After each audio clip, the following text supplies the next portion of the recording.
because now Geno Smith goes to Las Vegas. We'll see how he does there, and we'll see what Sam Darnold does. I just think they're taking a very calculated risk that when the chariot turned back into a pumpkin Week 18 of last year in Detroit for Sam Darnold, that they can turn the pumpkin back into a chariot.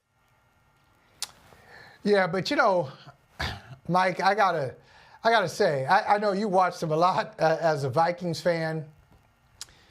Those are some pretty gaudy numbers for it just to be a pumpkin. So maybe he's somewhere in between. He's not I'm seeing ghost New York Jets Sam Darnold. He's not Carolina Sam Darnold. And maybe he's not quite Minnesota, what we saw last year either. He's somewhere just, in between there. And what does that get you? So I think they're hoping it gets you a younger version, essentially what we had in Geno Smith. He's just younger, and he'll approximate Geno for us, especially Minnesota's a good team. We're a good team too. We're not bad. We're not dysfunctional like the teams he played for. So we have the right infrastructure around him. We've got good receivers. We got a good scheme. We can get we can get from Sam Darnold what we got from Geno Smith at a better price, and we'll have him longer. There were some rough spots for Sam Darnold during the course of the 2024 season, and very few quarterbacks go wire-to-wire spectacular. He had a not great game against the Jets in London. Now, the Vikings scored a lot of points early and held on, but the Jets' defense put the clamps on the Vikings. There was talk coming out of that. Did they provide the blueprint for how to deal with the Sam Darnold Vikings? Now, after that, the Vikings, they lost 2 straight games. He wasn't horrible in those 2 games, but then he had a couple of interceptions on a Sunday night game against the Colts. Against Jacksonville, that was the low watermark for him. They won 12-7. He had 3 interceptions and no touchdown passes, a 48.2 rating. And if they had J.J. McCarthy healthy on the sideline, that's when you start wondering, is Sam Darnold in trouble? And this is why I believed firmly, Michael, that if he had stayed in Minnesota on a 1-year deal, because I think if he had stayed for 2 years, firm 2 years, J.J. McCarthy would have said, I'm out, I want to be traded. If he had stayed on a 1-year deal and McCarthy was the backup, you couldn't have replicated 2024 because Darnold didn't have to ever worry about any serious threat to pull him to the sideline and take his place. So that thing last year in Minnesota was a rarity. Everything lined up just right. And although it seemed a little iffy at times as to whether or not the Vikings were going to come to that conclusion, they ultimately did. And now the Seahawks are hoping that they can just plug and play.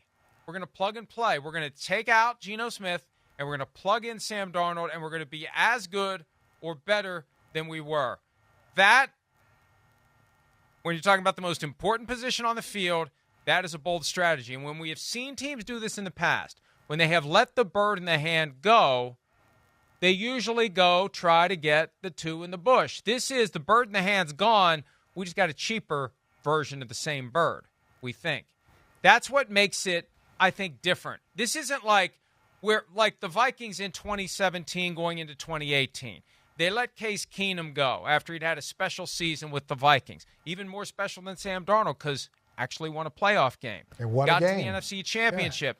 Yeah. Let Case Keenum go, going all in and all out for Kirk Cousins. It made sense. Could have kept Case Keenum for a lot less, but more than Case Keenum had ever made in his life. We're going to let him go. We're going all in. We're taking it next level. This feels like Seahawks are taking it same level, but cheaper. That's where I think this is different from some of these other bold quarterbacks move we've seen where you let a guy go who's good enough and you go try to get a guy who's a lot better. This is we're letting a guy go who's good enough and replacing him with someone who we hope is good enough too. Yeah, same level but cheaper, and our guy knows him. Our guy has worked with him before, so we feel better about it. But you're right. It's less of a risk now because of Sam Darnold's quarterback class. Top of that draft, Baker Mayfield went the same path as Darnold. wasn't the Jets. It was Cleveland to Carolina. And then, finally on to McVay. And then, he makes it in Tampa. And Sam Darnold has done it. Geno Smith did a version of it, a much longer, much more adventurous version of it, of leaving a bad team, finding a good one, and then finding success. So I think a lot of these coaches look at it and say, look, we're honest with ourselves. We're not a bad organization. So bad organizations make mistakes and they do stupid things. We won't do stupid things. We'll be able to get the maximum. If this guy has any talent at all, we'll be able to get it out of him. And so it's just a matter of how do they view Darnold versus Geno? Do they look at him as similar, or do they like Darnold a little bit more than Geno Smith? They think that he's got a better arm. I can't imagine better arm, or is he a better decision maker, or is he more scheme specific for what they're trying to do? Because otherwise, it is. You're right. It's very similar. It's not like they drop down to a 5-win team. It's not like they become a 13-win team going from Geno to Sam. I think it's as simple as Geno Smith wants too much. Let's go find another Geno Smith and pay him a lot less. I think they just view him as equal, as interchangeable. Mike, that's what I think. By the way, Mike, you can't make that up. Look at the yards. You can't make this up. Yeah. One yard? Look, that's the bottom line. We're getting the same guy for a hell of a lot less than what the other guy wanted, and that's what we're going to do. And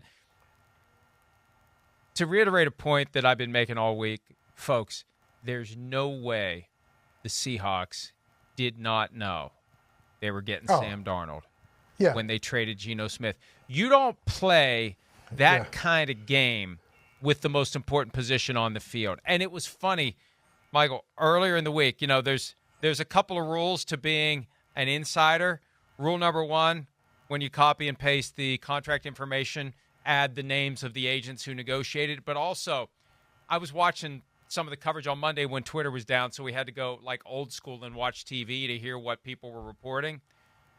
To see the even more skillful than explaining to little Jimmy and Jenny why the dog is living at the farm permanently now, like not come out and saying they already know they're getting Sam Darnold.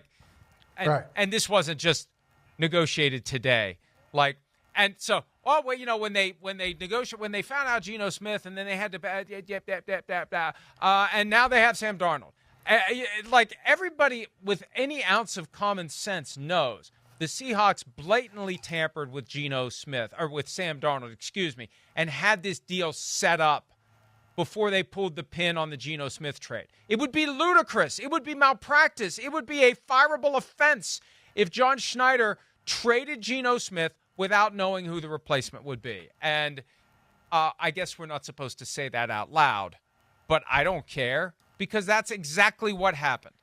Hi, it's Mike Florio. Thanks for watching PFT on YouTube. Hit subscribe for the latest news and analysis from Pro Football Talk.